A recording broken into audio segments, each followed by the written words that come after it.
महालाभ वाचे वसे पांडुरंग. आमच्या वाणीमध्ये महालाभ असलेला पांडुरंग वसायला लागला, राहायला लागला. पांडुरंग वाणीमध्ये वसतो. पांडुरंग कुठं वसत नाही सांगा ना. पांडुरंग शरीरात आहे, पांडुरंग वाणीत आहे, पांडुरंग मनात आहे, पांडुरंग जगात आहे. सगळीकडे पांडुरंग भरलेला. विठ्ठल जळी स्थळी भरला. पुढचं म्हणा, रीता ठाव नाही उरला अजिम्या दृष्टीने पाहिला विठ्ठलचे. सगळ्या ठिकाणी रीता ठाव नाही उरला. त्याच्या वाचून कणभर जागा रिकामी नाही असं चिंतन जर शास्त्रानं केलेलं असेल, तो देशात आहे, तो काळात आहे, तो वस्तूत आहे, सर्वथा त्याला अनंत पण आहे ना. हा न व्यापित्वात देशातून तो नित्यत्वान्नापि कालतः न वस्तुतोपि सार्वात्म्यात अनंत्यम ब्रह्मणी त्रिधा. परब्रह्माचं अनंत पण 3 पद्धतीनं सिद्ध केलेलं आपल्याला पाहायला सापडतं. सर्व देशात तो आहे, व्यापक आहे, सर्व देशात तो आहे आणि त्याच्यामुळे त्याला देशतः परिच्छेद नाही. तो नित्य आहे, सर्व काळात आहे म्हणून त्याला काळाचा परिच्छेद नाही. तो सर्वाचा अंतरात्मा आहे म्हणजे सर्वांच्या मध्ये राहतो.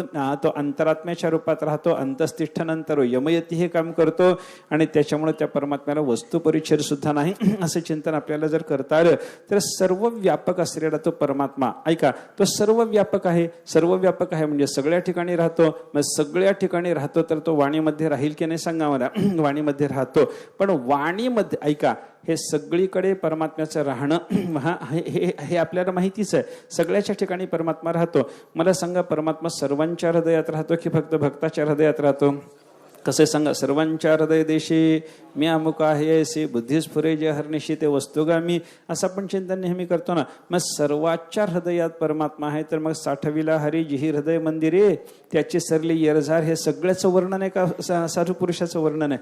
हा, ज्याच्या हृदयामध्ये, ज्यांनी आपल्या हृदय मंदिरात परमात्मा साठवला त्यांची येरझार सरली, त्यांचा सगळा साधनेचा जो व्यापार आहे तो सफल झाला. हे जे तुकाराम महाराजांनी केलेले चिंतन आहे, हृदयात विठ्ठल साठवणं, हृदयामध्ये विठ्ठल राहणं. बदले की नाही बोला तुम्ही. हा काय आहे, सर्वांच्या हृदयात परमात्मा हे गोष्ट खरीच आहे आणि साधूच्या हृदयात परमात्मा राहतो गोष्ट खरीच आहे. पण सर्वांच्या हृदयात राहणारा परमात्मा सामान्य रूपाचा आहे आणि साधूच्या हृदयात राहणारा परमात्मा विशेष रूपाचा आहे. हे चिंतन आपल्याला करावं लागेल. तसं सगळ्या ठिकाणी राहणारा परमात्मा सर्वांच्या हृदयातही आहे आणि साधूच्या हृदयामध्ये मात्र विशेष रूपानं आहे. त्याच पद्धतीनं वाणीचा विचार करा. सर्वांच्या वाणीमध्ये परमात्म्याला राहावंच लागेल की नाही? राहावंच लागणार आहे. परमात्मा सगळ्याच ठिकाणी आहे म्हणल्यानंतर माझ्या वाणीत तुमच्या वाणीमध्ये नसला तर त्याची व्यापकता मेली ना, व्यापकता मरेल. याच्याकरता त्याला सर्वांच्या वाणीमध्ये राहावं लागतं. तुमच्या माझ्या वाणीतही परमात्मा आहे, ऐका. आणि जगद्गुरु तुकाराम महाराजांच्या, ज्ञानेश्वर महाराजांच्या वाणीमध्येही परमात्मा आहे.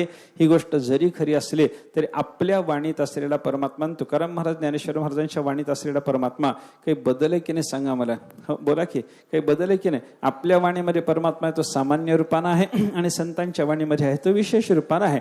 आपल्या वाणीमध्ये परमात्मा आहे म्हणजे अखंड परमात्म्याचं नामस्मरण आपल्याला घडतंच, घडेलच, आपण करतोच. त्या साधनेमध्ये सर्व काळ आपण प्रवृत्त आहोतच असं नाही. वाणीत असलेला परमात्मा, ऐका, आपल्या वाणीत असलेला परमात्मा आपण व्यक्त करायला तयार नाही. संतांच्या वाणीत असलेला परमात्मा ते व्यक्त करायला तयार आहेत. एवढाच काय तो बदल आहे. परा, पश्यंती, मध्यमा आणि वैखरी असा वाणीचा 4 प्रकारचा भेद शास्त्राने आपल्याला सांगितला. परावाणीतही परमात्मा असला पाहिजे, पश्यंतीतही परमात्मा असला पाहिजे, हा मध्यमेतही परमात्मा असला पाहिजे आणि वैखरीतही परमात्मा असला पाहिजे. बरं का, 4 प्रकारच्या वाणीचा विचार शास्त्राने आपल्याला सांगितला. परावांग मूलचक्रस्था, आपल्या मूलचक्राच्या ठिकाणी परावाणी राहते आणि त्याच्यानंतर पश्यंती हृदयामध्ये राहते, मध्यमा कंठदेशामध्ये राहते आणि शब्दाच्या रूपानं बाहेर पडलेली ही जी वाणी आहे ना हिला वैखरी वाणी म्हणतात. हा वैखरीच्या रूपानं बाहेर पडणारा शब्द मुळामध्ये आला कुठून? मूलचक्रातून तो, मूलाधार चक्रातून तो निर्माण होतो आणि मूलाधार चक्रातून निर्माण झालेला तो शब्द अगोदर इथे हृदयात येतो, हृदयात आल्याच्या नंतर तो कंठात येतो आणि कंठात आल्याच्या नंतर मग शब्दाच्या व्यक्त रूपानं तो बाहेर पडलेला आपल्याला पाहायला सापडतो.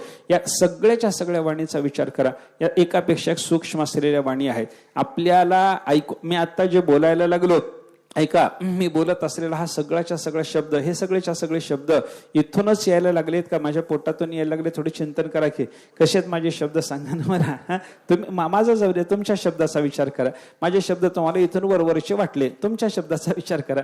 तुमचे शब्द कुठून येतात? हो, कोणाचाही शब्द जरी राहिला तर पोटातून येतो बरं का. म्हणजे मूलाधार चक्रातून त्या शब्दाची उत्पत्ती आहे. परावांग मूल, ती परावाणी आहे, ती ब्रह्मरूपिणी आहे. व्याकरणाच्या दृष्टीने जर विचार केला तर वैयाकरण त्याला, त्या वाणीला, परावाणीला ज्याला ब्रह्मरूप म्हणतात बरं का, ती ब्रह्मरूप वाणी आहे. आणि ती ब्रह्मरूप वाणी मग हृदयात येते, हृदयात आल्याच्या नंतर मग कंठात येते, आणि कंठात आल्याच्या नंतर ती मग वाणीतून व्यक्त झालेली आपल्याला पाहायला सापडते. ऐका, हा आता याच्यामध्ये काही लोकांनी परमात्म्याचं जे ग्रहण केलेलं आहे, परमात्म्याचं धारण केलं, परमात्म्याची वाणीमधून जी अभिव्यक्ती केली, ती अभिव्यक्ती करत असताना काही लोकांच्या फक्त वैखरीतून परमात्मा व्यक्त होतो, मध्यमामध्ये सुद्धा नसतो, पश्चंतीतही नसतो, परावाणीमध्ये तरी परमात्म्याचा शब्द त्यांच्या नसतोच नसतो. कारण या सूक्ष्म वाणी आहेत. ऐका, अत्यंत सूक्ष्म विषयाचं चिंतन करण्याकरता, अत्यंत सूक्ष्म विषयाचं वाचन करण्याकरता, अत्यंत सूक्ष्म विषयाच्या संबंधानं बोलण्याकरता या उत्तरोत्तर सूक्ष्म वाणीचा उपयोग आहे. वैखरी वाणीनं मला जे व्यक्त करता येतं ते अतिशय स्थूल असतं, आणि वैखरीपेक्षा सूक्ष्म जर मला काही व्यक्त करायचं असेल तर मध्यमेनं व्यक्त करावं लागेल. मध्यमेच्या पेक्षा अतिशय सूक्ष्म असलेल्या विषयाचं जर मला काही वाचन करायचं असलं, तो जर व्यक्त करायचा असला तर मला पश्चंतीत जावं लागतं, आणि पश्चंतीपेक्षाही सूक्ष्म विषयाचं स्पष्टीकरण करण्याचा माझा जर मनातला भाव असेल तर मला परावाणीमध्ये जावं लागतं. पण या वाणी दुसऱ्याला ऐकू येत नाही, त्या माझ्या मला ऐकू येतात बरं का. माझी मला ऐकू येणारी परावाणी, माझी मला ऐकू येणारी पश्चंती वाणी, माझी मला ऐकू येणारी मध्यमा वाणी, आणि सगळ्या जगाला माझी ऐकू येणारी वैखरी वाणी, याच्यातलं अंतर लक्षात घ्या. काही लोकांनी आपल्या वैखरीतूनच परमात्मा व्यक्त केलेला जर असला, ऐका, तो शब्द वैखरीच्या रूपानं बाहेर पडायला लागला म्हणजे तो परावाणीतूनच आलेला आहे मुळामध्ये. हे सगळं चिंतन जरी असलं तरी परावाणीतून येणारा शब्द पश्चंती, मध्यमा आणि वैखरीच्या माध्यमातून व्यक्त होताना त्या शब्दामध्ये वाढ होते, असं शास्त्राचं चिंतन आहे. व्याकरणाचं चिंतन अशा पद्धतीचं आहे. स्थूलता त्याला यायला लागली म्हणजे वाढ व्हायला लागली की नाही. सूक्ष्मता म्हणजे काय, त्याच्यामध्ये वाढ नसणे, हा त्याचं मूळ रूप असणे. आणि स्थूलता, एका वस्तूला सूक्ष्मतेतून स्थूलतेकडे त्या वस्तूचा प्रवास चालू झाला, याचा अर्थ काय झालं. सूक्ष्मता म्हणजे काय आहे, त्याची विशुद्ध अवस्था असते, आणि स्थूलावस्था त्याला प्राप्त व्हायला लागलं की त्याच्यामध्ये मग मिश्रण व्हायला लागलं. ही गोष्ट आपल्याला लक्षात घ्यावी लागेल बरं का. हा गंगोत्रीच्या ठिकाणी असलेली गंगा, ब्रह्मगिरीवर उगम पावणारी गोदावरी, भीमाशंकराला उगम पावणारी आपली ही भीमा नदी, यांचं तिथलं मूळ रूप बघा, आणि पुढे इकडे आल्याच्या नंतर कृष्णा संगमाच्या ठिकाणचं या भीमेचं रूप बघा बरं तुम्ही कसं आहे. गंगा त्या भीमासागराच्या, भीमाशंकराच्या ठिकाणी किंवा ब्रह्मगिरीच्या ठिकाणी भीमेचं किंवा गोदावरी जे रूप आहे अतिशय सूक्ष्म रूप असतं, ते सूक्ष्म रूप आहे. आणि मग सागराला संगम पावत असताना, कृष्णेशी संगमाला ही भीमा नदी प्राप्त होत असताना तिचं विशाल रूप आहे. मला सांगा, हे सूक्ष्म रूप आणि हे विशाल रूप, या दोन रूपाचा विचार जर केला तर सूक्ष्म रूपात असलेली विशुद्धता विशाल रूपामध्ये असते का? सांगा ना मला. थोडं सूक्ष्म रूपामध्ये असलेलं विशुद्ध पण विशाल रूपामध्ये आहे का? त्याचा अर्थ त्या भीमेला किंवा गोदावरीला किंवा गंगेला दुसऱ्या स्थानामध्ये पावित्र्य नाही, पुढे पुढे गेल्यानंतर त्याचं पावित्र्य कमी झालं असं समजायचं कारण नाही. पण थोडंसं चिंतन व्यवहाराच्या दृष्टीने जर आपण पाहायला लागलो तर उगमाच्या ठिकाणी असलेली विशुद्धता ती आपल्याला पुढे गेल्याच्या नंतर पाहायला सापडत नाही, कारण त्याच्यामध्ये मिश्रण झाले ना, बाकीच्या नद्या नाल्यांचं मिश्रण झालं ना, बाकीचा कोणाचा संगम त्यांच्यामध्ये झाला ना. विशुद्धता आहे. मला काय सांगायचं आहे, पहिल्या अवस्थेमध्ये सूक्ष्मता जेव्हा असते तेव्हा अत्यंत शुद्धता असते, आणि मग दुसऱ्या वस्तूचं मिश्रण व्हायला लागल्याच्या नंतर त्याच्यामध्ये अशुद्धी यायला लागते, हे लक्षात घ्या. आणि त्याच पद्धतीनं वाणीचा प्रवास बघा.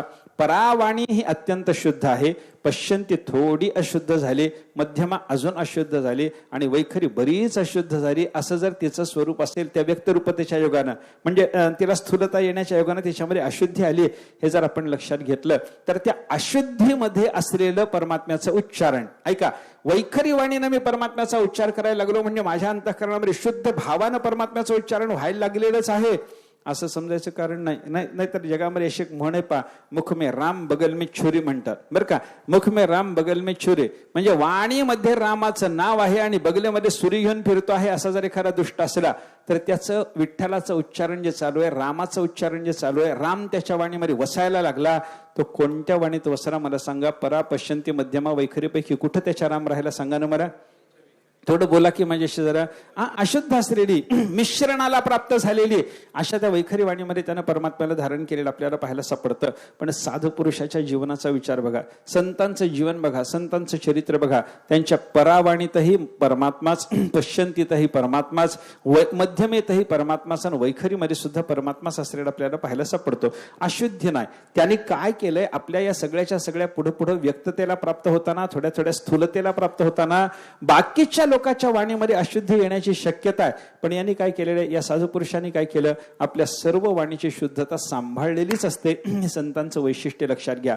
परावाणीमध्ये जेवढ्या विशुद्धतेनं तुकाराम महाराजांनी परमात्मा धारण केला, पश्चंती, मध्यमा आणि वैखरीमध्ये सुद्धा तेवढ्याच विशुद्धतेनं तुकाराम महाराजांनी परमात्मा धारण केलेला आहे. ही गोष्ट जर आपल्याला लक्षात घेता आली तर महालाभ वाच्य वस्य पांडुरंग म्हणत असताना महालाभ असलेला परमात्मा त्यांच्या वाणीत वसला, म्हणजे महालाभ असलेला परमात्माच परावाणीत आहे, महालाभ असलेला परमात्माच पश्चंतीत आहे, महालाभ असलेला परमात्माच त्यांच्या मध्यमेत आहे, आणि महालाभ असलेला परमात्मा तोच त्यांच्या वैखरी वाणीमध्ये आहे. दुसरा शब्द त्यांच्या वाणीमध्ये नाही, ही गोष्ट लक्षात घ्या. ऐका, कोणताही शब्द, दुसरा शब्द साधू पुरुष बोलायला तयार नाही. ऐका, ते तुकाराम महाराजांनी स्वतः सांगितलं की नाही, जगाला उपदेश करताना सुद्धा तुकाराम महाराजांनी किंवा वाणीला उपदेश करताना तुकाराम महाराजांनी काय सांगितलं, घेई घेई माझे वाचे गोड नाम विठोबाचे, विठोबाच्या नामाच्या शिवाय किंवा देवाच्या शब्दाच्या दुसरा शब्द उच्चारायचा नाही, असं त्यांच्या वाणीने ठरवून टाकलं की नाही. कारण काय, त्या साधू पुरुषाची इंद्रिय त्यांचं म्हणलेलं ऐकतात, आपली इंद्रिय आपलं म्हणलेलं ऐकतील असं सांगायचं कारण नाही बरं का. साधू पुरुषाची इंद्रिय त्यांनी सांगितलेलं सगळं ऐकत असतात बरं का. आणि दुसरी एक त्यांच्या बाबतीतली अशी स्थिती आपल्याला पाहायला सापडते की या साधू पुरुषांच्या इंद्रियांनी निषिद्ध विषय इंद्रियांनी सोडून दिलेला असतो बरं का. नाईकणे ते कानाची वाळी, न देखणे ते दिठीची गाळी, अवाच्य ते टाळी जिभची गा. ज्ञानोबरांनी केलेल्या चिंतनानुसार जे काही ऐकायला नको ते साधू पुरुषाचा कानच ऐकत नाही, कानच त्यांचा ऐकायला तयार नसतो बरं का. तुम्ही किती बोला त्यांच्या पुढे जाऊन, साधू पुरुषाच्या समोर जाऊन तुम्ही संसाराच्या संबंधाने कितीही बोलायचा प्रयत्न करा, त्यांच्या कानावर तो शब्द येतच नाही. नाईकने ते कानची वाळी, त्यांच्या समोर संसाराचं दृश्य कितीही उभं करण्याचा तुम्ही प्रयत्न करा, न देखणे ते दिठीची गाळी, आणि त्या साधू पुरुषाच्या मुखातून कसलाही भलता शब्द यावा अशा पद्धतीची कामना धरून त्यांना तुम्ही कितीही उचकवायचा प्रयत्न करा, अवाच्य ते टाळी जिभची गा. त्यांची वाणी अवाच्य बोलत नाही, अवाच्य बोलत नाही. थोडं ऐका ना जरा, मला बोला की थोडंसं. तुकाराम महाराज अवाच्य बोलत नाहीत, शिव्या देत नाहीत, नाथ महाराज म्हणत नाहीत, काय माय गेली होती भूतापाशी म्हणत नाहीत. मग हे अवाच्य ते टाळी जीभची गा असं जर असेल तर या संतांच्या वाणीमध्ये महालाभाचे वसे पांडुरंग एका शिव्या आहेत हो, काय वसले त्यांच्या वाणीमध्ये, असं कोणी विचारलं तर त्याला उत्तर आपल्याकडे असं आहे, तयाचे बिसाट शब्द सुखे म्हणो येती वेद, सदेह सच्चिदानंद कान होती ते. त्या महापुरुषाच्या मुखातून प्रवृत्त होणारा सैराट शब्द, भन्नाट शब्द, वाटेल तो शब्द बरं का, बिसाट शब्द, भलत्या पद्धतीनं उच्छृंखल पद्धतीनं प्रवृत्त झालेला शब्द सुद्धा, त्याला सुद्धा वेद तुल्यता आहे. आणि वेद म्हणजे काय, वेदाचं आणि नामाचं नातं सांगत असताना आपल्याकडे सांगितलं जातं, यावंती वेदाक्षराने तावंती हरिनामाने. जेवढी वेदाची अक्षर असतील तेवढी सगळीच्या सगळी हरीची नामं आहेत. मग त्या साधूच्या मुखातला कसलाही शब्द जर वेद असेल तर वेद म्हणजे जर नाम असेल तर त्या साधू पुरुषांनी कसलाही शब्द उच्चारून वेदाचं उच्चारण केलं म्हणजे नामाचंच उच्चारण केलं का, दुसरं काही उच्चारलं, दुसरं काही उच्चारलं नाही. म्हणून महालाभवाची वसे पांडुरंग, या महापुरुषांच्या वाणीमध्ये महालाभ रूपी परमात्मा वसायला लागला. कसा वसायला लागला, परापश्यंती मध्यमा वैखरी सर्वत्र तोच वसायला लागला, त्याच्याशिवाय दुसरा शब्द यांच्या वाणीमध्ये वसत नाही. एक चिंतन किंवा त्यांच्या मुखामध्ये कसलाही शब्द आला तर त्याला वेदरूपता असल्यामुळे तो परमात्म्याचं नामच आहे, आणि अशा पद्धतीनं महालाभ असलेला परमात्मा यांच्या वाणीमध्ये वसतो, असं चिंतन आपण केलं. आता भगवंताच्या नामाला आपण काल महालाभ म्हणायचं कशा करता, काय दोन पद्धतीनं या वाक्याचा अन्वय लावायचा काल मी प्रयत्न केला होता बरं का. महालाभ असलेला जो पांडुरंग त्याचं नाम वाच्यत वस्त, हा एक अन्वय लावला होता. किंवा परमात्म्याचं नाम हाच महालाभ, तो आमच्या परमात्म्याचं पांडुरंगाचं नाम हाच महालाभ आमच्या वाणीमध्ये वसतो. दोन्हीकडे महालाभत्व दोन वस्तूला यायला लागलं. पहिल्या वाक्यामध्ये महालाभपणा येतो पांडुरंगाकडे आणि दुसऱ्या वाक्यामध्ये महालाभपणा येतो नामाच्याकडे. नामही महालाभ, पांडुरंगही महालाभ. नामाला आणि पांडुरंगाला दोघालाही महालाभ का म्हणायचं, दोघं एकरूप आहेत म्हणून. देव आणि देवाचं नाम यांच्या ठिकाणी एकरूपता आहे. कालचा विचार आपला चालू असलेला बघा, देव आणि देवाचं नाम दोघं एकरूप आहे. परमात्मा आणि परमात्म्याचं नाम वेगळं नाही बरं का. तुम्ही बघा, स कीर्त्यमान हा शीघ्रमेव आविर्भवते, नारदानी भक्तिसूत्रामध्ये वर्णन केलं. आपण त्या भगवंताचं नामसंकीर्तन केल्याबरोबर तो लग्य आपल्या समोर प्रगट झाला. नाम आठविता रूपी प्रगट पै झाला. नामाचं स्मरण केल्याबरोबर परमात्मा आपल्या समोर प्रगट झाला. आता नाम आठवल्याबरोबर त्या परमात्म्याने प्रगट व्हावं असं घडलं तर ते नाम आणि परमात्मा वेगळे आहेत म्हणून घडलं की नाम आणि परमात्मा एक आहेत म्हणून घडलं? कसं झालं बघा. हा, आपण आठवण कोणाची, आपण स्मरण कोणाचं केलं होतं?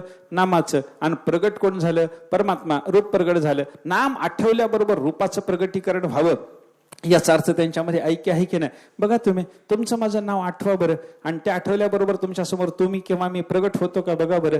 आता आपल्याला वाटलं आपली बायको आपल्या समोर प्रगट व्हावी, नाव घ्या बरं तिचं. ते उखाणं वगैरे घ्यायचं गरज नाही का इथं आता.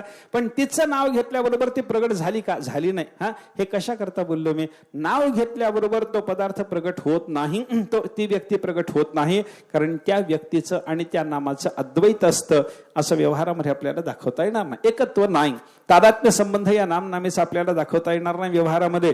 पण परमात्म्याचं नाम घेतल्याबरोबर शीघ्रमेव आविर्भवती, सकीर्त्यमानः शीघ्रमेव आविर्भवती, त्याचं संकीर्तन केल्याबरोबर तो लगेच आपल्या समोर प्रगट व्हायला लागला. काय झालं?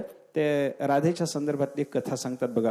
एकदा काय झालं, राधा अशी वृंदावनामध्ये फिरत होती, सोबत त्याची ललिता होते. काय राधेला एकदम भगवान श्रीकृष्ण परमात्म्याचा वेणुनाद ऐकू आला. वेणुनाद ऐकू आल्याबरोबर राधेचं चित्त आकर्षित झालं, देवाच्याकडे तिची ओढ लागली, आणि मग भगवान श्रीकृष्ण परमात्म्याने यावं, दर्शन द्यावं तिला वाटायला लागलं. तिला हे वाटत असताना ललितेनं काय केलं, तिच्या समोर एका कागदावर कृष्णाचं नाव लिहिलं, भगवान कृष्णाचं नाव लिहिलं, कृष्ण असं अशी 2 अक्षरं लिहून त्या राधेला दाखवली.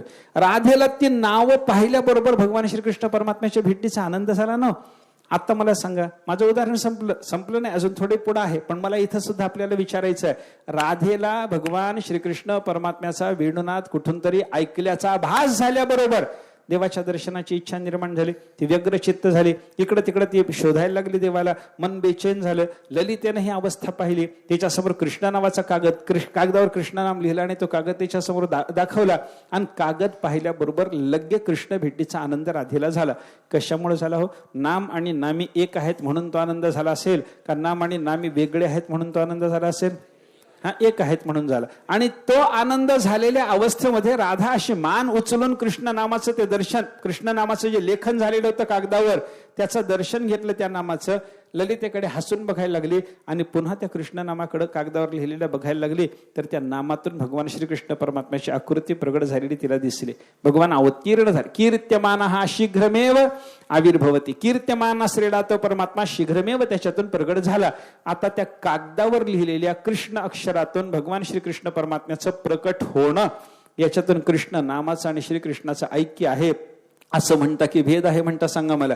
ऐक्य आहे. परमात्मा आणि परमात्माचं नाम या दोघांचं ऐक्य आहे. आपल्या नामनामीचा अभेद संबंध दाखवता येत नाही. काल आपण चिंतन केलं, वेगळे वेगळे विकल्प केले होते. आपल्या नामाचा नामी कोण घ्यावा, मग अभेद सिद्ध करता येतो, अभेद संबंध दाखवता येतो. हे पाहण्याकरता आपल्या नामाचा नामी देह धरून पाहिलं, आपल्या नामाचा नामी जीवात्मा धरून पाहिलं, आपल्या नामाचा नामी शुद्ध परमात्मा आत्मा घेऊन पाहिलं. कुठेही नामनामीचा अभेद दाखवता आला नाही. रामा आला म्हणल्याच्या नंतर आपल्याला देहाचा आणि नामाचा अभेद संबंध दिसला होता, पण रामाने देह सोडला म्हणल्याच्या नंतर देह आणि रामा वेगळे पडायला लागले. मग देह सोडणारा जो कोणी जीवात्मा, त्याचा आणि नामाचा ऐक्य आहे असं म्हणायला जावं तर देह सोडणारा जीवात्मा हा एका देहातून दुसऱ्या देहामध्ये जातो. जीवात्मा जातो हो, पण तो पहिल्या देहातलं नाव घेऊन जात नसल्यामुळं त्या नामाचा आणि जीवात्म्याचा संबंध नाही. एक काल शंका आली मला जाता जाता माझ्याकडं, बरं का. एकाने मला विचारलं, म्हणजे महाराज कोणी एखादा माणूस मेला, त्याचं श्राद्ध करायचं असेल तर श्राद्ध करत असताना त्याच्याच नावानं श्राद्ध दिलं जातं की त्याचं पुढच्या शरीराचं नाव घेऊन श्राद्ध देता? तुम्ही कसं करता सांगा बरं? कसं करता? मेलेल्या बापाच्या नाव अस्मत् पितरम अमुक शर्माण वगैरे म्हणून त्याचं तर्पण असतं की नाही? माझा बाप, हा माझ्या बापाचं श्राद्ध मी करतो, माझ्या आजोबाला पिंड देतो, माझ्या पणजोबाला मी पिंड देतो. हे सगळे पिंड देत असताना माझा बाप, माझा आजा, माझा पणजा असं तो जो मनुष्य म्हणत असतो ना, यांना पिंड देताना त्यांच्याच नावाचा उच्चार करतो की आता पुढे त्यांना कोणती तरी योनी प्राप्त झाली, तिचं ज्ञान संपादन करून त्या योनीचं नाव, माझा गाढव झालेला बाप त्याला मी पिंड द्या असं म्हणतो का माणूस? हा माझा देव इंद्र झालेला बाप त्याला माझा पिंड आहे असं कोणी म्हणत नाही हो. मग काय म्हणतात? माझ्या बापाला पिंड द्यायला लागलो. धर्मशास्त्राने ही व्यवस्था आपल्याला सांगितलेली आहे बरं का. आपल्या बापाच्या पंजाला, याला पारवण म्हणतात बरं का. हे बाप आजा पंडा तिघांना एक बापाची जी पिढी असते त्यांना वसुरूपता असते बरं का. आजोबाची जी पिढी असते त्यांना रुद्र रूपत असते आणि पणजोबाची जी पिढी असते त्यांना आदित्य रूपत असते. वसुरुद्र आदित्य स्वरूप अशा पद्धतीने त्या पितरांची मांडणी आपल्याला करावी लागते.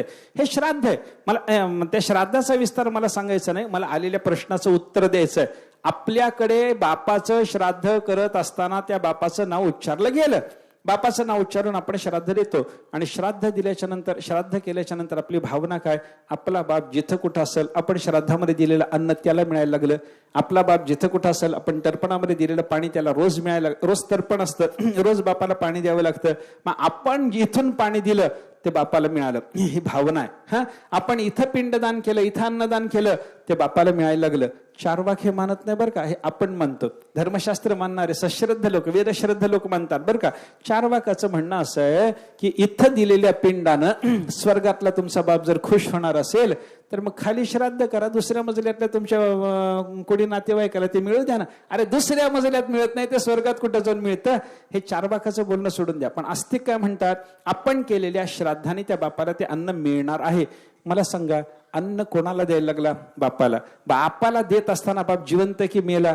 मेला. मेलेला बाप एक देह सोडून दुसऱ्या देहामध्ये गेला की राहिला? गेला. मग त्या दुसऱ्या देहामध्ये जाताना तो पहिल्या देहातलं नाव घेऊन गेला की न घेता गेला? न घेता गेला. आणि तुम्ही आता त्याला श्राद्ध देत असताना पहिल्या देहाच्या नावानं देता, त्याला दुसऱ्या देहामध्ये कसं मिळायचं? पत्ता चुकायला लागला की नाही? पत्ता चुकायला लागला. अरे पत्ता चुकल्याच्या नंतर पत्र कसं मिळायचं त्याला? ती वस्तू कशी, तुमची मनी ऑर्डर चूक पत्त्यावर जाऊन पोहोचायला लागली ना. असं कोणी विचारलं तर त्याला उत्तर धर्मशास्त्राने असं दिलेलं आहे की माझा बाप, ज्याला माझ्या बापाच्या शरीरात असताना हे नाव होतं, त्या बापाला मी हा पिंड द्यायला लागलो. तो ज्या योनीला जिथं कुठं प्राप्त झाला असेल त्याला तिथं ते अन्न प्राप्त व्हावं, हे त्याच्यातली धर्मशास्त्राची भावना आहे. हे जे अन्न द्यायला लागलो, हा जो पिंड द्यायला लागलो, हे जे पाणी मी द्यायला लागलो, ते माझ्या बापाला द्यायला लागलो. बापाला म्हणजे देहाला नाही, बाप देह होता, मग बापाला म्हणजे देहाला द्यायला लागलो नाही. त्या माझ्या बापाच्या शरीरामध्ये, बापाच्या शरीराला अमुक अमुक नाव होतं, त्या नावाच्या या शरीरामध्ये राहणारा माझा बापाचा जो जीव होता, तो जीव आता ज्या स्थितीला कुठं प्राप्त झालेला असेल, ज्या योनीला प्राप्त झाला असेल, तिथे माझा हा पिंड प्राप्त हो, ही धर्मशास्त्रातली भावना आहे. हे जाऊ द्या, हे अवांतर शंका समाधान झालं. पण एका देहातून जीवात्मा दुसऱ्या देहामध्ये जात असताना पूर्व देहातल्या नावाला घेऊन गेला नाही म्हणजे जीवात्म्याचा आणि नामाचा अभेद संबंध दाखवता आला नाही. मग शुद्ध आत्मा परमात्मा यांना तरी नाम आहे का? नामरूप संबंध, जाती क्रियाभेद, हा कारासीचे प्रवाद वस्तुशी नाही. आत्मवस्तूच्या ठिकाणी नामाचा संबंध नाही आणि नाम नाही, त्याला संज्ञा नाही, काही काय नसताना त्या परमात्म्याच्या ठिकाणी नाव नाहीच आहे. तर मग त्या नावाचा आणि परमात्म्याचा अभेद संबंध म्हणता कसं येईल? बोला. म्हणून आपल्या नामाचा नामी कोणीही घेतला तरी त्याचा अभेद संबंध सिद्ध करता येत नाही. आता देवाकडे चला, आपलं नाव नावी सोडून द्या. आपलं नाम नामी सोडून दिल्याच्या नंतर आता आपण देवाकडे निघालो. देवाकडे निघाल्याच्या नंतर देव आणि देवाचं नाम या दोघाला वेगळं म्हणता की एक म्हणता? सांगा मला. आता तर तुम्हाला शास्त्र माहिती आहे, संतांचे शब्द माहिती आहेत आणि त्याच्या आधारानं तुम्ही बोलत असताना मला सांगा, देव आणि देवाचं नाम एक की दोन? एकच आहे. देव आणि देवाचं नाव वेगळं नाही हे सांगायकरता पहिलं आपल्याजवळ चिंतन आहे शास्त्र प्रमाणाचं. शास्त्राचं प्रमाण बघा, वेद काय सांगतो बघा. ज्ञानेश्वर महाराज, तुकाराम महाराजांसारखे संत महात्मे भगवंताच्या नामाला भगवंताला वेगळं म्हणून सांगतात का एक म्हणून सांगतात? याचा विचार करा, वेदाचा विचार करा. नाम ब्रह्मेत्युपासित, परमात्म्याच्या नामाची ब्रह्म भावाने उपासना करा. नाम ब्रह्म इति उपासित, नाम ब्रह्मेति व्यजानात. परमात्म्याचं नाम ब्रह्म आहे असं व्यवस्थित रीतीनं जाणून घ्या, विशेष रूपानं जाणून घ्या. या वाक्याचा अर्थ काय झाला? नाम ब्रह्म आहे. नाम ब्रह्म, नाम ब्रह्म सगळ्या वाक्यामध्ये असं म्हणलेलं आपल्याला पाहायला मिळालं की नाही? नाम ब्रह्मेति व्यजानात, नाम ब्रह्मेत्युपासित. बर, योगसूत्राचा विचार करा. योगसूत्रामध्ये परमात्म्याचा वाचक कोण सांगितला? तस्य वाचक हा प्रणव. त्या परमेश्वराचा वाचक शब्द कोणता? प्रणव. प्रणव म्हणजे ओंकार, आणि ओंकार म्हणजे परमात्मा आहे की नाही? ओम इति एकाक्षरम ब्रह्म. ओम हे एकाक्षरी ब्रह्म आहे अशा पद्धतीचं चिंतन शास्त्राने आपल्याला सांगितलं. ओम हे ब्रह्मच आहे. ओंकार आणि परमात्मा यांची आकृती वेगळी नाही. अकार चरण युगुल, उकार उदर विशाल, मकार महामंडल मस्तका. हे ज्ञानेश्वर महाराजांनी केलेले चिंतन बघा ना. गणपतीच्या वाङ्मय गणेशाच्या चरणाच्या ठिकाणी अकार सांगितला, वाङ्मय गणेशाच्या उदराच्या ठिकाणी उकार सांगितला, वाङ्मय गणेशाच्या महामस्तकाच्या ठिकाणी मकार सांगितला. हे सगळं काय चिंतन लक्षात घ्यायचं आपल्याला. ओंकार आणि परमात्म्याची मूर्ती. ओंकार हे नाम आहे आणि त्या नामाच्या आकृतीचा आणि परमात्म्याच्या आकृतीचा जर संबंध दाखवता येत असेल तर ओम इति एकाक्षरम ब्रह्म. याच्यामध्ये काय अंतर वाटायचं कारण आहे का. ओम इति एकाक्षरम ब्रह्म अशी वचनं बघा. नाम ब्रह्मेत्युपासित अशी वचनं बघा. नाम ब्रह्मेति व्यजानात अशी वचनं बघा. तुका म्हणे नाम चैतन्य हे निजधाम अशी वचनं बघा. तुकाराम महाराज सांगतात नाम काय चैतन्य. नाम आणि चैतन्य वेगळं नाही, हे निजधाम. परमात्मा निजधाम असेल तर नामही निजधाम आहे. परमात्मा चैतन्य असेल तर नामही चैतन्य. म्हणजे परमात्म्याचं आणि नामाचं अशा पद्धतीनं ऐक्य शास्त्र प्रमाणाने आपल्याला सांगितलेलं पाहायला सापडतं. आता थोडी युक्तीत चला. शास्त्राचं प्रमाण सोडा. काय सगळ्या लोकांना शास्त्राचं प्रमाण आवडतंच असं नाही, किंवा आवडतं म्हणण्यापेक्षा झेपतं असं नाही, किंवा मिळतं असं नाही. मग ज्याला मिळालं नाही त्यानं परमात्म्याचं नाम आणि नामी या दोघांचा अभेद संबंध सिद्ध करून घेण्याकरता काही युक्तीनं चिंतन करता आलं तर करावं. युक्ती आणि आपल्याकडं युक्तीनं चिंतन करायला शास्त्र हरकत नाही म्हणतं, पण ती युक्ती शास्त्राला अविरुद्ध असावी एवढा मात्र नियम शास्त्राने सांगितलेला आहे बरं का. आता आपल्याला देवाचं चिंतन करायचं. देव आणि देवाचं नाम वेगळे नाहीत. ऐका, याच्याकरता मी आता तुमच्या समोर युक्ती सांगतो. युक्ती कशी आहे. एक चिंतन. तुम्हाला माझी युक्ती पटते की नाही बघा, नाहीतर तुम्ही दुसरी शोधून काढा. माझी पटली नाही तर तुम्हाला दुसरी सांगायची जबाबदारी तुमच्यावर आहे. आता मी शोधत बसत नाही, मी सांगतो ती युक्ती ऐका. भगवान श्रीकृष्ण परमात्म्याचा अवतार झाला. आता आलाच आहे, श्रावण वद्यामध्ये येतोच आहे. हा श्रीकृष्ण परमात्म्याचा अवतार होण्याच्या आधी हे सगळे देव क्षीरसागराच्या तीरावर भगवंताचं स्तवन करायला गेले होते की नाही. सांगा की हो नाही म्हणा की म्हणा. मग झोपायचं कशाला त्याच्यात. गेले होते सगळे देव तिथं क्षीरसागराच्या तीरावर. कारण हे वत्सरूपे पृथ्वी ब्रह्मयापाशी जाय नेत्री वाहेतोय सांगत असे सगळ्याला पाठ आहे. पृथ्वीवर दुर्जनाचा भार झाला, पृथ्वीला तो भार सहन होईना. या पृथ्वीनं मग ते ब्रह्मदेवाला शरण जाऊन सांगितलं, तुम्ही मला निर्माण केलंय, माझ्या भाराच्या निवृत्तीचा प्रयत्न करा. दुर्जन माझ्यावर फार मातले, काय करू सांगा. मग या गायीच्या रूपाने गेलेल्या पृथ्वीला ब्रह्मा इंद्र आणि बरोबरी शिव चालियेले सर्व क्षीराब्धीसे नामा म्हणे आता करीतील स्तुती सावधान चित्ती परिसावे. नामदेवांनी वर्णन काय केलं. मग त्या ब्रह्मदेवाने त्या पृथ्वीला सांगितलं, हे तुझ्या रक्षणाचं काम महाविष्णूकडे, क्षीरसागरात जाऊन त्यांचं आपण स्तवन करू चल म्हणे. ती गायीच्या रूपातली पृथ्वी, ब्रह्मदेव, इंद्र, भगवान शंकर, बाकीच्या देवदेवता हे सगळे गेले क्षीरसागराच्या तीरावर गेले. आणि क्षीरसागराच्या तीरावर गेल्याच्या नंतर तिथं जाऊन ब्रह्मदेवाने या सगळ्याला बाजूला बसवलं आणि सगळे नामस्मरण करत होते. ब्रह्मदेव मात्र समाहित चित्त होऊन पुरुषम पुरुष सूक्तेनं उपतस्थे समाहित, एकाग्र अंतःकरणाने पुरुष सूक्ताने परमात्म्याचं स्तवन त्यांनी करायला सुरुवात केली. सगळ्यांनी नाममंत्राचा जप केला. तिथं त्या प्रसंगामध्ये नामदेवरायाने वर्णन काय केले सांगा. पहिला सगळेजण स्तुती करताना पहिला शब्द काय हो. वासुदेवा, ऋषिकेशा, माधवा, मधुसूदना करिताती स्तवना पुरुष सूक्ते. हे पुरुष सूक्ताने भगवंताचं स्तवन त्याने सगळ्यांनी क्षीरसागरातल्या भगवंताचं स्तवन केलं. हे सोडून द्या, ते पुरुष सूक्तानं स्तवन केलं त्याच्याशी मला आता घेणं देणं नाही. पुरुष सूक्तानं स्तवन करावं की करू नये याही विचारात या भानगडीत पडायचे आत्ता मला कारण नाही बरं का. तो वेगळा विषय आहे. पण पुरुष सूक्ताने परमात्म्याचं स्तवन केलं. याच्याशिवाय नाममंत्राने जे स्तवन केलं सुरुवातीला जे सांगितलंय त्या नाममंत्रातलं पहिलं नाव कोणतं हो. वासुदेवा. कोणाला म्हणायला लागले. क्षीरसागरातल्या परमात्म्याला. आणि वासुदेव म्हणजे काय. वासुदेव म्हणजे काय. वासुदेव शब्दाचा सगुणाकडे असलेला अर्थ सांगा. निर्गुण अर्थ सांगू नका मला आता. सगुणाकडे वसुदेवस्य अपत्यम पुमान वासुदेवा. वसुदेवाचा जो मुलगा त्याचं नाव आहे वासुदेव. हे कुठं गेलेत. क्षीरसागरावर.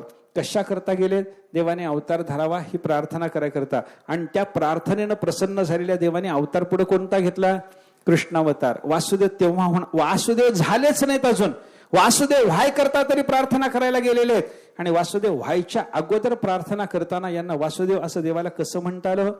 शंका येते की नाही. साहजिक आहे की नाही. अरे जो वासुदेव झालाच नाही त्याला वासुदेव कसं म्हणता. त्याला ते नाव अजून येण्याकरता वसुदेवाच्या पोटी त्याचा जन्म झाल्यावर ते नाव येणार आहे. आणि मग वसुदेवाच्या पोटी जन्माला येण्याच्या आधी त्या परमात्म्याला वासुदेव कसं म्हणलं तुम्ही? याचं उत्तर असं आहे आपल्याकडे, देवाची सगळी नामं देवाची अभिन्नतेनं सदा सर्व काळ असतात. तो कधीतरी माग वासुदेव झाला असेल, मागच्या कल्पात वासुदेव झाला असेल, काहीतरी असेल, आणि त्या ठिकाणचं त्याचं वासुदेव नाव ह्या क्षीरसागर निष्ठ परमात्म्याच्या ठिकाणी अभिन्नतेनं आहे. म्हणून आता तो वासुदेव व्हायच्या अगोदर सुद्धा त्याला वासुदेवा म्हणता आलं. वासुदेवा त्याला का म्हणता आलं? त्याचं वासुदेव पण वासुदेव हे नाव त्या क्षीरसागर निष्ठ परमात्म्याच्या ठिकाणी अभिन्नतेनं आहे म्हणून म्हणता आलं. याचा अर्थ काय झाला? युक्ती आपल्याला असं सांगते की परमात्मा आणि परमात्म्याचं नाम यांचा अभेद संबंध आहे. माझी युक्ती अशी आहे. आता तुम्हाला माझी युक्ती पटत नसली तर दुसरी सांगायची, आणि दुसरी सांगायची असेल तर आत्ताही सांगू शकता किंवा विचार करून उद्या सांगू शकता. कसं करता सांगा. 2 मिनिट थांबू का पुढे चलू? युक्तीचा विचार संपवू आपण आता. आता पुढे चला. तिसरा मुद्दा माझ्या समोरचा, मी एक शास्त्र प्रमाण दिलं की युक्तीचं प्रमाण दिलं. तिसरा मुद्दा माझ्या समोरचा असा आहे, शास्त्रकार किंवा संत महात्मे ऐका, ज्या पद्धतीनं देवाचं वर्णन करतात त्याच पद्धतीनं देवाच्या नामाचं वर्णन करतात. समान वर्णन. जे स्वरूप देवाचं सांगितलं ते स्वरूप देवाच्या नामाचं संत महात्म्याने सांगितलेलं आपल्याला पाहायला सापडतं. परमात्मा आकाशापेक्षा व्यापक आहे, सांगितलं ना. सत्य ज्ञानानंत गगनाचे प्रावरण नाही रूपवर्ण, गगनाचे प्रावरण म्हणलं त्याला. प्रावरण म्हणजे पांघरुण, आकाशाचं पांघरुण. आकाशाचं पांघरुण, पांघरुण म्हणल्याच्या नंतर आकाशापेक्षा मोठं, हो आकाशापेक्षा मोठं पाहिजे. म्हणजे परमात्मा आकाशाच्या पेक्षा मोठा आहे. आता परमात्मा आकाशाच्या पेक्षा मोठा आहे. हो, देवाचं नाम कसं आहे? ज्ञानदेव पुसे निवृत्तीसी चाड. पुढे म्हणा, गगनाहुनी वाड नामा, गगनाहुनी वाड आहे बरं का. नामची एक जयाचे पाहता गगनही दिसे टाचे, गुण एक काय तयाचे कळीशील तो. परवाच होऊन गेला आपलं, हे आपण पाहून आलो. नामची एक जयाचे पाहता गगनही दिसे टाचे. त्या परमात्म्याच्या एका नावापुढे हे गगन आकाश सुद्धा टाच म्हणजे लहान आहे, ठेंगणं पडायला लागलं. गगनही दिसे टाच म्हणलं काय, आणि गगनाहुनी वाड नाम आहे म्हणलं काय. हे गगनाच्या प्रावरणासारखं वर्णन नाही झालं का? गगनाचे प्रावरण हे देवाचं वर्णन आहे, आणि गगनाहुनी वाड किंवा गगनही दिसे टाचे हे भगवंताच्या नामाचं वर्णन आहे. मग देव व्यापक असेल आणि देवाचं नाम व्यापक जर असेल, दोघांचं समान वर्णन जर ज्ञानेश्वर महाराज तुकाराम महाराजांनी केलेलं आपल्याला पाहायला मिळत असेल, तर हे एकरूपता त्या नामामध्ये नामीमध्ये आहे म्हणता की नाही म्हणता सांगा. दुसरा विचार करा. परमात्म्याला त्रिकाला बाधित सत्य म्हणून सांगितलं जातं ना. परमात्मा कोणत्या काळात, भूत भविष्य वर्तमान तिन्ही काळात त्याचा बाध नाही म्हणून त्याला सत्यता आहे. सत्यत्वम बाधराहित्यम, कोणत्याही प्रकारचा बाध नसणे हे परमात्म्याचं सत्यत्व आहे. आणि परमात्म्याचं हे त्रिकाला बाधित सत्यत्व सांगण्याकरता त्याला त्रिवार सत्य म्हणलं. तुकाराम महाराजाचं चरण आपल्याला सगळ्याला पाठ आहे. सत्यतो सत्यतो सत्यतो विठ्ठला कागा हा दाविला जगदाकार. हा परमात्मा सत्य सत्य सत्य, देवा तू सत्य सत्य सत्य, हे त्रिकाला बाधित सत्यत्व देवाचं सांगितलं. मला सांगा, हे देवाचंच सांगितलंय की देवाच्या नामाचे सांगितले तुकाराम महाराजांनी? सत्य, दुसरं चरण म्हणा आता नामाच्या बाबतीतलं म्हणा, सत्य साच खरे नाम विठोबाचे बरे. सत्यतो सत्यतो सत्यतो, तीनदा सत्य शब्दच वापरला काय, आणि सत्य साच खरे हे मराठीतले 2 पर्याय आणून सत्याच्या जोडीला बसवले काय. वर्णन एकच झालं ना. सत्य तोच आहे, साच तोच आहे, खरा तोच आहे. आणि सत्य साच खरे हे जर वर्णन नामाच्या, नाम विठोबाचे बरे म्हणून विठोबाच्या नामाला जर सत्य साच खरं म्हणणं झालं, तर त्रिकाला बाधितता देवाच्या नामाची आहे हे तुकाराम महाराजांनी व्यक्त केलेलं लक्षात घ्या. मला काय सांगायचंय, त्रिकाला बाधित सत्य म्हणून देवाचं वर्णन आणि त्रिकाला बाधित सत्य म्हणून भगवंताच्या नामाचं वर्णन, याच्यातून काय लक्षात घ्यायचं? दोघांची अभिन्नता. एक आकाशापेक्षा व्यापक परमात्मा, आकाशापेक्षा व्यापक देवाचं नाम, दोघांची अभिन्नता. सत्य साच खरेपणा देवाच्या नामाच्या ठिकाणी, सत्यतो सत्यतो सत्यतो ही त्रिकालाबाधित सत्यता देवाच्या ठिकाणी, दोघांची अभिन्नता. अशा पद्धतीनं काही समान वर्णन आपल्याला पाहता येतात बरं का. समान वर्णन आपल्याला पाहता येणं शक्य आहे. काय? परमात्मा अविनाशी आहे. परमात्म्याचं अविनाशीत्व आपल्याकडे सांगितलं जातं. अविनाशी वा अयमात्मा अनुच्छित्य धर्मा. उपनिषदामध्ये बृहदारण्यक उपनिषदामध्ये मैत्रेयीला उपदेश करताना याज्ञवल्क्य म्हणतात, अरे, हा अरे शब्द संस्कृत वाङ्मयामध्ये किंवा उपनिषदामध्ये स्त्रीला उद्देशून आहे बरं का, बायकोला उद्देशून ते म्हणा अरे. अरे म्हणजे काय, चुकलं की काय त्यांचं? तसं चुकलं नाही, तेच बरोबर, आपलंच चुकतं. आपण आग म्हणतो, ते काय असेल ते असू द्या, अग म्हणायचं का आग म्हणायचं, याच्यात ते आग म्हणतो आपण. आपण आग म्हणतो आणि याज्ञवल्क्यांनी अरे म्हणलंय बरं का. अरे अरे अरे हा अविनाशी वा अरे अयम आत्मा, हे मैत्रेयी, हा आत्मा कसा आहे? अविनाशी आहे. अविनाशी म्हणजे अनुच्छिद्य धर्मा, त्याचा उच्छेद कधीही होत नाही. त्याच्या ठिकाणी उच्छेद राहित्य हा त्याचा धर्म आहे. बरं का? परमात्मा कसा आहे? अविनाशी आहे. परमात्मा कधी नष्ट होत नाही. आता हे परमात्म्याचं अविनाशी पण एकीकडे बघा. आता देवाच्या नामाच्या बद्दल विचार करा. हो, देवाचं नाम नष्ट होणार नाही. नाही, अवघाचे आकार ग्रासियाला कळे. पुढचं म्हणा, एक ते निराळे हरीचे नाम. सगळा दृश्य प्रपंच, अवघाचे आकार, आकार म्हणजे दृश्य प्रपंच, हा कालग्रस्त आहे. काळ याला खाऊन टाकतो. पण एक ते निराळे हरीचे नाम, या कालग्रस्त असलेल्या दृश्य प्रपंचापेक्षा एक वस्तू वेगळी आहे, त्याचं नाव आहे हरीचे नाम. मग नाम जर नष्ट होत नसेल तर अविनाशी वा अरे अयम आत्मा म्हणलं काय आणि एक ते निराळे हरीचे नाम म्हणलं काय? काय बदल झाला सांगा ना. अंडज जारज स्वेदज उद्भिज आटे आणि पुढे सांगा हरिनाम न आटे ते बरवे. अंडज जारज स्वेदज उद्भिज या सगळ्या जीवखाणी, सगळे प्रकार, हे सगळे आटणारे, हे सगळे मरणारे. हो, हे सगळे मरतात. पण या सगळ्याच्या सगळ्या आटणाऱ्या वस्तूपेक्षा एकच वस्तू वेगळी आहे. न आटणारी एक वस्तू आहे, तिचं नाव काय? हा, हरिनाम नाट्य ते बरवे. भगवंताचं नाम मात्र आटत नाही. मला काय सांगायचंय? अविनाशी वा अरे अयम आत्मा, हे आत्म्याचं, पांडुरंगाचं वर्णन आणि नामाचं वर्णन करत असताना ते सुद्धा नष्ट न होणार, ते सुद्धा न आटणार, असं जर शास्त्र आपल्याला सांगत असेल तर ही समान वर्णन, देव आणि देवाचं नाम यांच्या बाबतीमध्ये येणारी समान वर्णनं जर आपण पाहायला लागलो तर त्या समान वर्णनाचं चिंतन करताना सुद्धा दोन्ही पदार्थाची एकरूपता. कारण एकच धर्म दोन वस्तूच्या नावानं दोन वस्तूकडे लावला गेला म्हणून त्या वस्तू दोन वेगळ्या आहेत असं समजायचं कारण नाही. बरं का? आपण जीवन ब्रह्म एक का म्हणतो? सच्चित आनंद दोन्हीकडे समान आहे म्हणून. बरं का? सत्यत्व दोघाकडे समान, चित्व दोघाकडे समान, आनंद दोघाकडे समान, म्हणून जर दोघं एक असतील तर नाम आणि परब्रह्म यांच्या ठिकाणी जर समान वर्णन शास्त्राने केलेली, संतांनी केलेली पाहायला मिळाली, दोघाला एक म्हणण्याच्या शिवाय गती नाही आपल्याला. बरं का? हे समान वर्णन. एक प्रमाण पाहिलं शास्त्र प्रमाण, दुसरा विचार केला युक्ती, तिसरा विचार आपण केला समान वर्णनाचा. आता अजून एक चिंतन आपल्या समोर मला मांडायचं, व्याकरणाचं मत, व्याकरण शास्त्राचं मत, शब्द शक्तिवाद. त्यांच्यामध्ये काय? शब्दाच्या ठिकाणी काहीतरी शक्ती आहे असं सांगणारा त्यांचा शब्द शक्तिवाद आहे. शब्दाच्या ठिकाणी काहीतरी शक्ती आहे, ऐकी नाही? हो, हा, शब्द हा बहुसार उपकाराची राशी, ऐकी नाही? आपल्याकडे सुद्धा संतांनी शब्दाचं महात्म्य मानलेलंच आहे. बरं का? अमूर्ताचा विशुद्ध आरिसानो हे ज्ञानोबरायांनी सांगितल्याप्रमाणे अमूर्त पदार्थ आपल्या समोर व्यक्त करण्याकरता हा एक स्पष्ट आरशासारखा असलेला शब्द आपल्याला पाहायला सापडतो. तो अमूर्ताचं सुद्धा अभिव्यंजन आपल्या समोर करू शकतो. ही त्या शब्दाची ताकद आहे. बरं का? पण शब्द शक्तिवादी जे लोक आहेत ना, शब्दात काहीतरी विलक्षण ताकद आहे. आमचे गुरुजी म्हणत होते, शब्दात ताकद आहे म्हणून तर शिवी गेल्यावर थोबाडीत खावी लागते म्हणे. ऐकेन, वेडावाकडा एखादा शब्द जाऊ द्यावर, बाहेर एखादा शब्द तोंडातून येऊ द्यावर वेडावाकडा खावं लागतं. ते कशामुळं? थोबाडीत कशा करता? कशामुळे खावी? शब्दाची ताकद. गुरुजी म्हणायचे शब्दाची ताकद आहे ते शब्द शक्ती. शब्दामध्ये शक्ती आहे, सामर्थ्य शब्दामध्ये. हो, शब्दात काय सामर्थ्य आहे? अर्थ अभिव्यंजनाचं सामर्थ्य. एक पदार्थ तुमच्या समोर व्यक्त करण्याचं सामर्थ्य शब्दामध्ये. कोणता तरी एक पदार्थ तो तुमच्या, मी आत्ताच तुमच्या समोर समजा मी घट शब्द उच्चारला तर घट या शब्दामध्ये तुमच्या डोळ्यासमोर मडकं उभं करण्याची ताकद आहे की नाही सांगा मला? आहे. कशामुळं? ते शब्दाची शक्ती आहे. शब्दाची शक्ती. शब्दाच्या ठिकाणी त्या घट घादिटांत जो अक्षर समुदाय आहे, घ अ ट अ मिळून झालेला जो घट्ट शब्द आहे, त्या घ ट वगैरे सगळ्याच्या सगळ्या अक्षर समुदायातून सिद्ध होणारा घट्ट हा शब्द, त्याच्यामध्ये तुमच्या समोर अर्थ प्रगट करण्याची शक्ती आहे. ऐका, या शब्द शक्तिवाद्यांचं म्हणणं असं आहे, शब्दाने तुमच्या समोर काय प्रगट केलं? शब्दाने तुमच्या समोर प्रगट केलेला शब्दच आहे का शब्दाने प्रगट केलेला अर्थ आहे?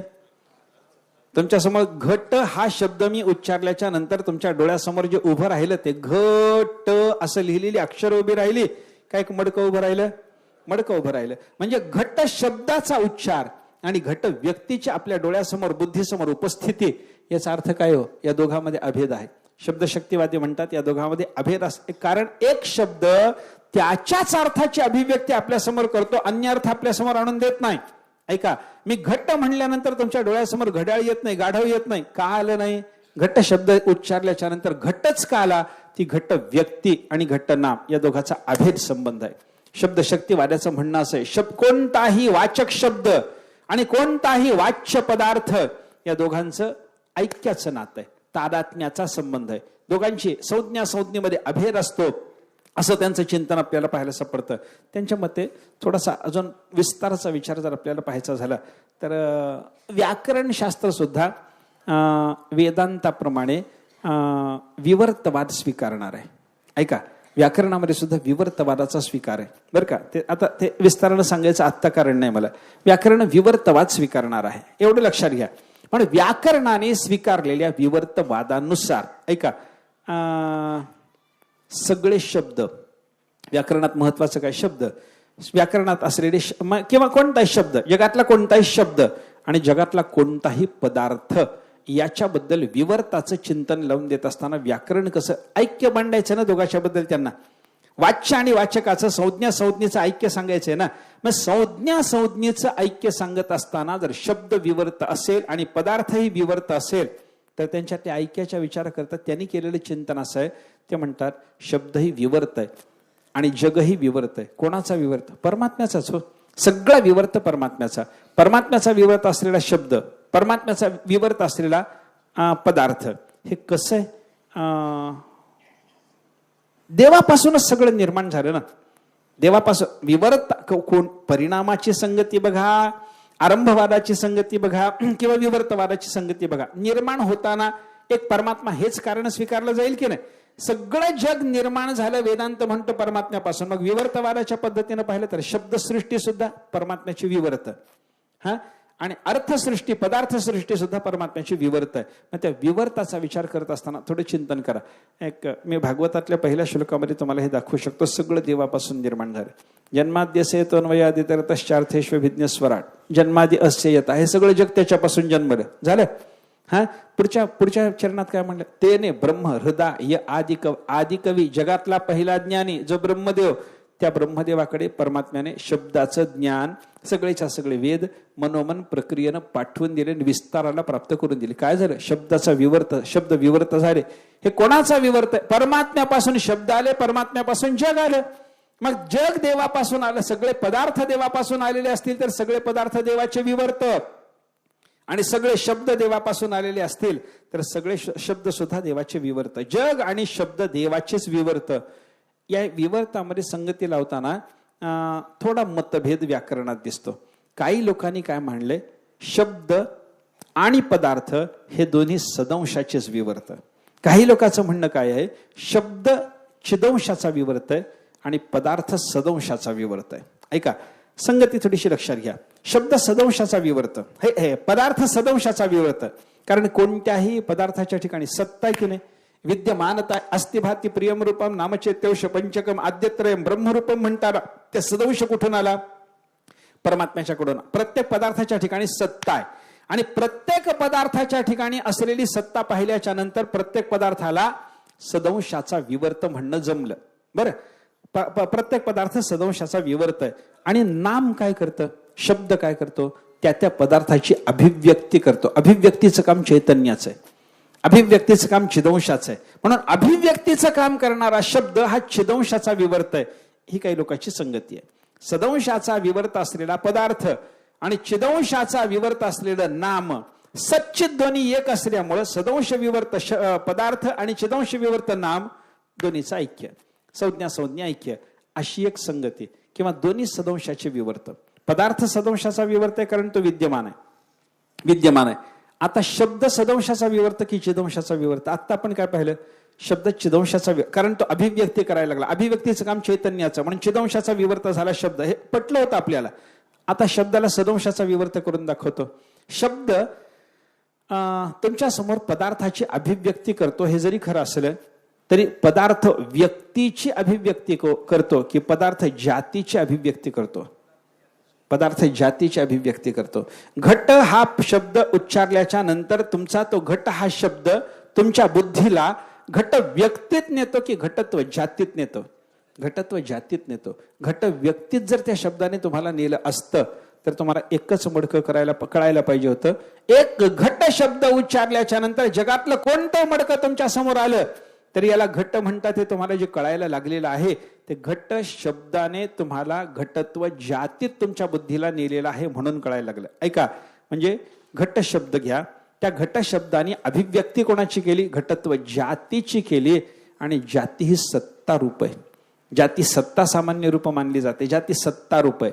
जाती सत्ता रूप आहे. आणि जाती सत्ता रूप असल्यामुळं त्या जातीमध्ये शब्दाचं जर पर्यवसान असेल तर शब्द सुद्धा सदंशाचा विवर्त झाला, चिदंशाचा विवर्त नाही.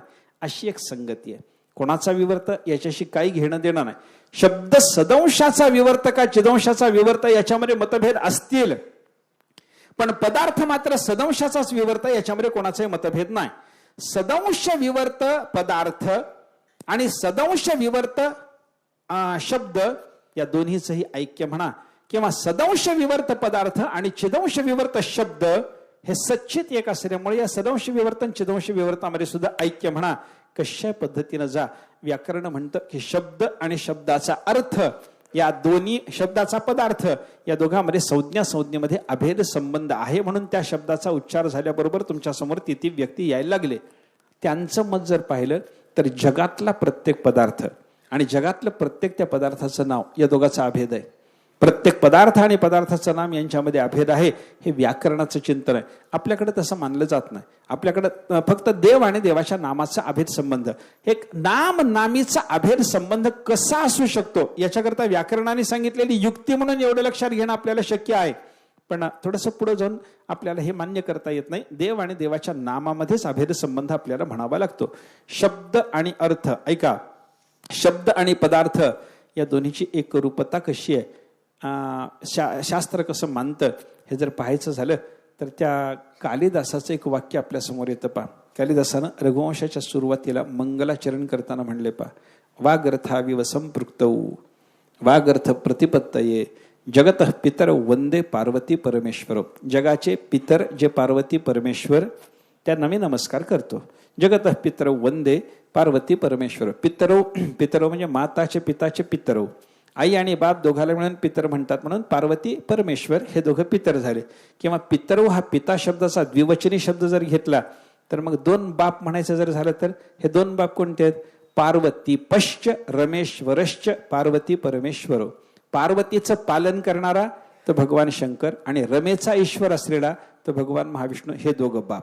या दोघा बापाला आमचा नमस्कार असो. ते काय म्हणायचं ते म्हणा. माताचे पिताचे असा पितरव शब्द सोडवायचा का पिताच्या पिताच्या अशा पद्धतीने पिता शब्दाचं द्विवचन घेऊन तो पितरव शब्द सोडवायचा, त्याच्यात गुंतायचं नाही मला आता. या दोन माता पित्याला पार्वती आणि परमेश्वराला माझा नमस्कार असो. हे कसे आहेत?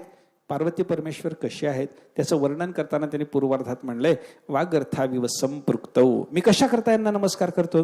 वाग अर्थ प्रतिपत्तये.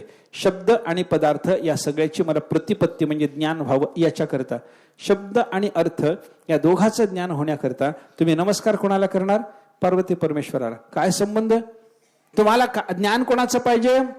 शब्द आणि पदार्थाचं ज्ञान पाहिजे. नमस्कार कोणाला करायला निघालात? पार्वती परमेश्वराला. या पार्वती परमेश्वराचा आणि शब्द आणि पदार्थाचा काय संबंध? त्याला उत्तर त्याने दिलं, वागर्थाविव संपृक्तौ. वाक आणि अर्थ, वाक म्हणजे शब्द, अर्थ म्हणजे पदार्थ, हे दोघे एकमेकाशी जसे मिसळून गेलेले आहेत, घुसून गेलेले आहेत, एकमेकांमध्ये मिसळून गेलेले आहेत, तसे हे पार्वती परमेश्वर सुद्धा एकमेकात मिसळले. म्हणून अर्धनारी नटेश्वर. अर्धनारी नटेश्वराचं रूप जर पाहिलं तर काय? अर्ध शरीर नारीचं, अर्ध नटेश्वराचं. हे काय आहे? एकमेकाशी मिसळून जाणं म्हणजे काय? एक शरीर होणं. एक शरीर होणं म्हणजे काय? ऐक्य होणं. वाक आणि अर्थ यांचं ऐक्य आहे आणि वाक आणि अर्थ यांचं ऐक्य असल्यामुळे ते अर्थ ऐक्य जाणून घेण्याकरता वागर्थाच्या ऐक्याप्रमाणे ज्या पार्वती परमेश्वराचं ऐक्य झालेलं आहे त्यांना मी नमस्कार करतो. त्या वाक आणि अर्थाची मला अभिन्नतेनं प्रतिपत्ती व्हावी यासाठी. हे कालिदासाचं चिंतन लक्षात घ्या. मला बाकी सगळा विस्तार त्यांचा महत्वाचा नाही. वाक आणि अर्थ हे एकमेकाशी मिसळून आहेत. शब्द आणि पदार्थ हे एकमेकाशी संपृक्त आहेत, हे अभिन्न आहेत, तादात्म्य त्यांच्यामध्ये आहे. हा विचार तिथं आपल्याला शब्द शक्तीच्या दृष्टीनं सांगितलेला पाहायला सापडतो. एवढं लक्षात घ्या. बाकी काही त्याचे चिंतन बाकी विस्ताराचं महत्वाचं नाही बरं का. शब्द आणि पदार्थ यांच्यामध्ये नाम आणि नामी यांच्यामध्ये शब्द शक्तिवादाचा जर विचार केला तर कोणतंही नाम आणि कोणताही नामी यांचा जर अभेद असेल तर मग देवाचं नाव आणि देव हा नामी यांचा अभेद संबंध त्यांना मानता येईल हे काही वेगळं सांगायला पाहिजे. म्हणून नामनामीचा अभेद आहे. नामनामीच्या अभेदाचं अनेक पद्धतीनं चिंतन आपल्याला करता येतं. एक थोडा विचार दुसऱ्या पद्धतीनं जर केला, व्युत्पत्तीचा विचार बघा, व्युत्पत्तीचं चिंतन करा. ही व्युत्पत्ती दोन पद्धतीनं आपल्याला पाहायला सापडते. काही वेळेला लौकिक व्युत्पत्ती असते आणि काही वेळेला अलौकिक व्युत्पत्ती असते. लौकिक व्युत्पत्ती शब्द सोडवणं. लौकिक पद्धतीनं शब्द आपल्याला व्याकरणामध्ये एखादा शब्द तुमच्या डोळ्यासमोर आला तर डोळ्यासमोर आलेला शब्द तुम्हाला काहीतरी त्याचा समास वगैरे लावून सोडवता येतो की नाही? सोडवता येतो. शाक पार्थिव, हा शाक पार्थिव शब्द डोळ्यासमोर. शाक म्हणजे भाजी आणि पार्थिव म्हणजे भाजी राजा. हे भाजी राजा काय भानगड? शाक प्रिया हा पार्थिव, हा शाक पार्थिव, हा ज्याला भाजी फार आवडते त्याला भाजी राजा म्हणायचं. हे आता हे सोडून हे मध्यम पदलोपी समास झाला. काय असेल ते असू द्या, पण ते काहीतरी करावं लागलं ना आपल्याला. तिथं शब्द सोडवून घेता येतो. ही शब्दाची व्युत्पत्ती झाली. याला काय म्हणतात? लौकिक व्युत्पत्ती. काही वेळेला अलौकिक व्युत्पत्ती असते. अलौकिक व्युत्पत्तीमध्ये काय असतं? शब्द सरळ सोडवणं नसतं, शब्द उलटा सुलटा करून सोडवावा लागतो आपल्याला. मी तुमच्या समोर एक शब्द ठेवतो, कश्यप. कश्यप शब्दाचा अर्थ काय करायचा? कश्यप शब्दाचा अर्थ काय करायचा? ते सायणाचार्य यास्काचार्याने निरुक्तामध्ये कश्यप शब्द सोडवला. ते म्हणतात काही नाही, शब्दातली अक्षर उलटी करा, त्याचा जो अर्थ होईल तो कश्यप शब्दाचा अर्थ म्हणा. शब्दामध्ये काय? कश्यप उलट करा, काय दिसलं? पश्यक. पश्यक म्हणजे पाहणारा. पाहणारा म्हणजे ज्ञानी. ज्ञानी ज्ञान संपन्नतेनं सृष्टी करणारा, त्याचं नाव आहे कश्यप. कश्यपापासून सगळी सृष्टी झाली, त्यांना ती सगळी सृष्टी करता आली. सगळे जगातले 84 लक्ष योनीचे जीव सगळे कश्यपाची संतान. असं कसं झालं? ते पश्यक आहेत म्हणून झालं. ते ज्ञानी आहेत, त्यांना पाहून सगळं ज्ञानानं ते सगळेच्या सगळे निर्माण करता. कश्यप शब्दाचा अर्थ करत असताना शब्दामधली अक्षर उलटी करून व्युत्पत्ती पहा, हे जे सांगणं झालं ना, हे कशी व्युत्पत्ती झाली हो? ही व्युत्पत्ती लौकिक आहे की अलौकिक आहे? अलौकिक व्युत्पत्ती आहे. व्याकरणानं काही ठिकाणी अशा पद्धतीची व्युत्पत्ती स्वीकारलेली पाहायला सापडते बरं का. मला सांगा, हे सिंह शब्द आपल्याकडे येतो. सिंह माहिती आहे ना? सिंह ते आयाळ बियाळ सगळं डोळ्यासमोर आणा की एकदा. सिंह माहिती आहे आपल्याला. तो सिंह शब्द जो आहे ना, त्या सिंह शब्दाची व्युत्पत्ती का, अर्थ काय त्या सिंह शब्दाचा? सिंह शब्दाचा अर्थ कसा घ्यायचा? सिंह शब्दामध्ये अक्षर उलटी करून धातू बघा, हिंस धातू आहे तिथं. हिंस धातू आहे आणि हिंस धातूतली अक्षर उलटी होऊन सिंह शब्द जर झाला तर हिंस धातूचा म्हणजे हिंसा करणारा त्याला म्हणतात सिंह. हिंसक असलेला तो सिंह. हे काय? हे अलौकिक व्युत्पत्ती आहे. शिवशब्द बघा, शिवशब्द. शिवशब्दामध्ये काय आहे? वश धातू आहे. वश कांतव, अत्यंत कांतिमान असणे या अर्थाचा जो वश धातू आहे त्याचे अक्षर उलटी झाली आणि शिवशब्द तयार झाला. हे काय आहे? ही अलौकिक व्युत्पत्ती आहे. म्हणजे एक ठराविक व्युत्पत्ती असते. अलौकिक व्युत्पत्तीमध्ये केवळ वेडेवाकडी व्युत्पत्ती लावणं असं म्हणजे अर्थ अक्षर उलटी करून घेणं एवढाच एक प्रकार आहे समजायचं कारण नाही. शब्द आपल्याला सोडवणे जर एखाद्या पद्धतीनं व्याकरणाच्या जमत नसेल, ऐका, आणि तो शब्द एका वेगळ्या पद्धतीनं व्याकरणाची पद्धत सगळीच्या सगळी सोडून देऊन शास्त्रकारांनी, ज्ञानी महात्म्यांनी, संतांनी तो शब्द जर आपल्याला व्यवस्थित रीतीनं सोडवून देण्याचा प्रयत्न केला असेल तर ती शब्दाची कोणती व्युत्पत्ती म्हणता? अलौकिक व्युत्पत्ती म्हणावं लागतं. दोन प्रकारची व्युत्पत्ती लक्षात घ्यावी लागते, लौकिक आणि अलौकिक. आता लौकिक आणि अलौकिक या दोन्ही व्युत्पत्तीच्या पद्धतीनं आपण देवाच्या नावाचा विचार केला तर देवाचं नाव देवाशी अभिन्न आहे हे बघायचंय. उद्याला पाहू. पुंडलिक